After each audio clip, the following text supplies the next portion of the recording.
વલસાડમાં બિંદાસ્ત રીતે ચોરી કરનાર ચોરટાઓને પોલીસે ઝડપી પાડ્યા. વલસાડમાં થોડા દિવસો અગાઉ ધોળે દહાડે બે ઘરફોડ ચોરીનો બનાવ બનવા પામ્યો હતો, જેમાં ચોરટાઓએ બિંદાસ્ત રીતે કોઈના પણ ડર વગર ચોરીને અંજામ આપ્યો હતો. ત્યારબાદ ચોરીની ઘટના અંગે વલસાડ સિટી પોલીસ મથકે ફરિયાદ નોંધાયા બાદ વલસાડ પોલીસે ગણતરીના દિવસોમાં બે ચોરને ઝડપી પાડ્યા છે. ત્યારે આ બનાવ અંગે પોલીસ સૂત્રો પાસેથી મળતી વધુ વિગતો મુજબ ગણેશ વિસર્જનના દિવસે કિશન હરિશ્ચંદ્ર રાઠોડ, રહેવાસી પારડી સાંઢપોર, શેઠિયાનગર સાંઈ આરાધના એપાર્ટમેન્ટ વલસાડના બંધ ફ્લેટનો દરવાજો તોડીને તસ્કરો કબાટમાં મૂકેલા સોનાના ઘરેણાં કુલ મળીને 66,100ની ચોરી કરી ગયા હતા. ઉપરાંત બેંકની મહિલા મેનેજર પ્રિયા ત્રિપુરારી કુમાર ગૌરીશંકર મિશ્રા, ઉંમર વર્ષ 28, રહેવાસી Mahadevnagar Lakshmi apartment wing 1, RPF ગ્રાઉન્ડની બાજુમાં વલસાડના બંધ ફ્લેટનું તાળું તોડીને કબાટમાં રાખેલા સોના ચાંદીના દાગીના કિંમત ₹1,53,000ની મત્તાની તસ્કરો ચોરી કરી ગયા હતા.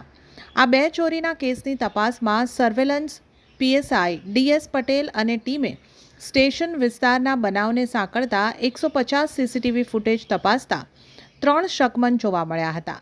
આ શકમંદોને શોધવા પોલીસે અલગ અલગ ટીમો બનાવી Valsad station, bus depot, Vapi railway station, national highway પર વોચ ગોઠવી બાતમીદારોને એક્ટિવ કરતા આ શકમંદો અગાઉ મુંબઈ, સુરત, વાપી ખાતે ચોરીના ગુનામાં સંડોવાયેલા હોવાની હકીકત જાણવા મળી હતી, જેથી આરોપીઓના પૂરા નામ, સરનામા, મોબાઈલ નંબર તેમજ અન્ય જરૂરી ડોક્યુમેન્ટ મેળવ્યા હતા અને આરોપીઓ આ દરમિયાન સુરતથી વલસાડ ખાતે આવનાર છે, જે માહિતીના આધારે આરોપી સુરેશ દેવજીભાઈ ડાંગી, રહેવાસી શનિ મંદિરની બાજુમાં ખોડિયાર ચોકડી, ડિંડોલી, સુરત, મૂળ રહેવાસી 151 ડાંગી મહલ્લો, ધોલીમંગરી ઘાસા, ઉદયપુર, રાજસ્થાન અને પ્રકાશચંદ્ર રતનલાલ જાટ, રહેવાસી હાલ રહે આસપાસ 3 ખોડિયાર રેસિડેન્સી, કડોદરા, મૂળ રહેવાસી ગામ ધોલકા ધનેરિયા, તાલુકા માવલી, જિલ્લા ઉદયપુર, રાજસ્થાનને પકડી લીધા હતા.